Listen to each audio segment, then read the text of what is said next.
Hello, everyone. My name is Erin Morgan. I am the editor-in-chief of Eye Care Business Magazine, and I am here today at the Vision Council Executive Summit at the Omni Barton Creek Hotel in Austin, Texas. Beautiful day here, gorgeous Texas morning, and I am thrilled to be here today with two fine gentlemen who are going to be speaking later at about 10:30 Austin time today and giving a keynote discussion.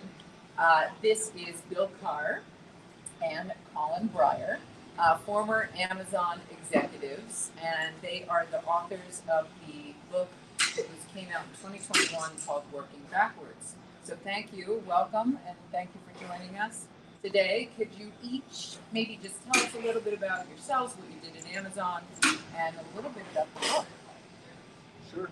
Hi, I'm Bill Carr, and I spent 15 years at Amazon. I was the vice president of the digital media business. I ran the businesses for Amazon Music, Amazon Video, and Amazon Studio.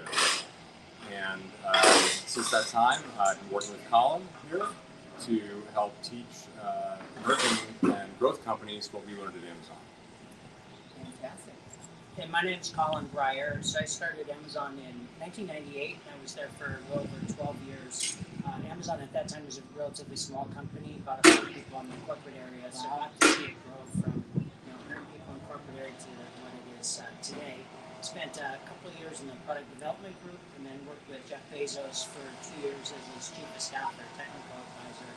And then become the chief operating officer of IMDb, the Internet Media Database, it's a subsidiary of IMDb, and working with Bill on helping companies adopt some of these principles and practices.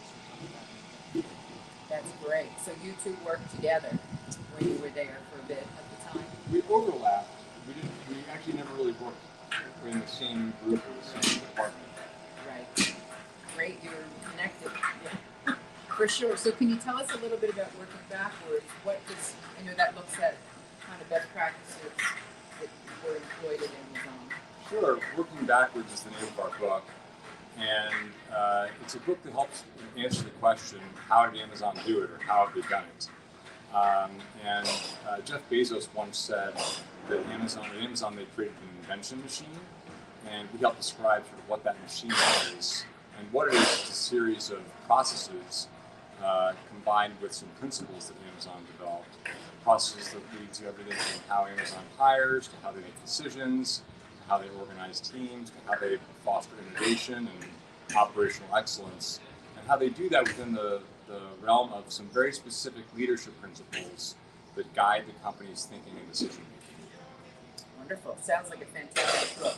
So you'll be sharing some of those principles, best practices today in your keynote discussion. So as we had talked about, our reader for Eye Care Business really is the independent optical practice, the optometric practices, opticians, optometrists, ophthalmologists are our readers. And obviously here at the Executive Summit, all industry, some of our readers and some of our doctors, our readers are also all here as well.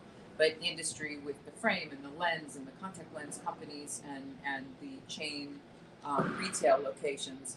So my first question for you, gentlemen, is kind of what are some of those best practices that Amazon employed that you talk about in your book that could be applied for our readers?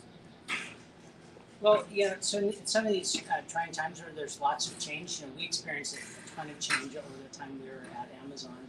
And one thing that was constant is focus on the customer. Amazon's first leadership principle is customer obsession. So while these things are changing all in the industry with your competitors, with technology, really look at that, and those are a means to an end to solve real customer problems. And so what we tried to focus on and ask the question, well, what's not going to change over the next 5 years? And can we focus on some of those things using these trends and technologies to build lasting customer value? And that is the way that I think Amazon's been able to innovate over and over again, not forgetting that the customer is really the root of why we are solving real customer problems. It's not the technology or trends in and of themselves. Right, absolutely. And that's definitely a mindset in our market as well. You know, with the doctor, obviously the doctor-patient relationship is critical, you know, and through COVID and everything, to keep folks coming back, you know, make them feel comfortable to come back into a doctor's office setting. So the customer first focus has been really important for our readers. So another question, you know, from the book, could you kind of give us one of the top tips, you know, from the book that could be employed by our readers as well? Sure. So one of the things that is really transferable to any business is how Amazon is able to continue to innovate. Everyone sort of knows about some of the innovations that Amazon getting from the Kindle to the Amazon Echo to Amazon Prime, Amazon Web Services, and people want to know, well, how did Amazon do it? And the answer is that we came up with actually a pretty straightforward process that was designed to help keep us laser focused on what do customers want and need. And a very simple process that any company, any individual can adopt, which is to, whenever we were trying to come up with a new product idea, what we do is try to figure out how to start from the perspective of the customer and work backwards from there. And so we came up with this process called the working backwards process, where the first thing that Amazon does when they come up with a new idea is to write a press release. And normally that's the last step, thing, right? definitely. You do in the product development process. But the beauty of when you write a press release is that you're laser focused on who's the customer, what do they need. Right. And so we came up with a very specific way to help define sort of, well, what's the problem we're trying to solve for the customer? Right. What's the solution? Who's the customer? And it's very lightweight. Anyone can do it. You just write a one-page document. Sure. And this way we were able to stay laser focused on the customer. The second part of the process is called the FAQ, the frequently asked questions. Mm-hmm. And then after you write the press release, you then go into asking and answering a lot of questions. Mm-hmm. Everything from, well, how will this new product work, to what problems will we have to solve, to how will the economics work. All the kinds of questions that any kind of leader inside your company or investor might ask you. And you use that process to sort of figure out, well, how am I going to solve all these problems to deliver this new customer experience? And we used it beginning all the way back in 2004 when we developed one of the first products ever developed was the Amazon Kindle, where we envisioned all kinds of solutions to how do we transform the book. And we then had to solve a series of problems which we outlined through this PRFAQ process. And pretty much every product that's been developed at Amazon since 2004 has gone through this process. Wow.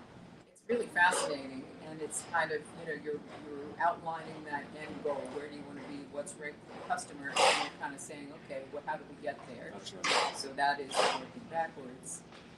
It's really an interesting way to do it, and it could be really employed by any business. That's right. By any business. And the beauty of it is that where most of us all get hung up is it's very easy to focus on our own needs as a company, but it's much harder sometimes to put yourself in the shoes of the customer. For sure. And this process forces you to do that. For sure. I'm curious how often you ended up revising the press release. Well, actually, that's part of the point. Is it's actually a deeply iterative process. So Yeah. these PRFAQ documents would go through. We'd have multiple meetings where we would discuss them, debate them, update them. So draft after draft after draft. So it would be not unusual to go through 6, 7, 8, 9, 10 drafts for any one of these documents. But that was part of the point, which was Sure. the different people in the meeting help find the truth and help find the right solution. Right. Very, very cool. That's really fascinating. Well, I know Amazon obviously is laser focused on innovation. You know, can you talk a little bit about that innovation and how that just kind of affected, you know, the process of doing everything? Well, one thing, if you want to be innovative, you have to be willing to fail. And so you have to have processes where you study your failures, learn from your failures. You can't claim to be an innovative company and don't take any risks. And if you achieve 100% of your goals 100% of the time, you're probably not pushing the boundary fast enough. And so that is one thing that we make it a safe place to take experiments. They have to be well thought out and executed, So that there's no excuse for that. But if you have a well thought out and executed experiment and it fails, then you go back and learn from it and how to do the next thing. It's not a career breaker, for someone at Amazon. So that is one thing, and then you have to have deliberate processes in place to study and learn from those. The second thing is you need to figure out how to increase your number of experiments per unit time. If all things being equal, if you can innovate faster than your competitor, you're probably going to gain space over the long haul from them.